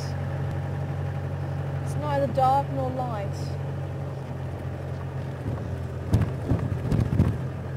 It's at that time of day that trying to use a spotlight just will do no good.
Well, unfortunately, no sign of Karula.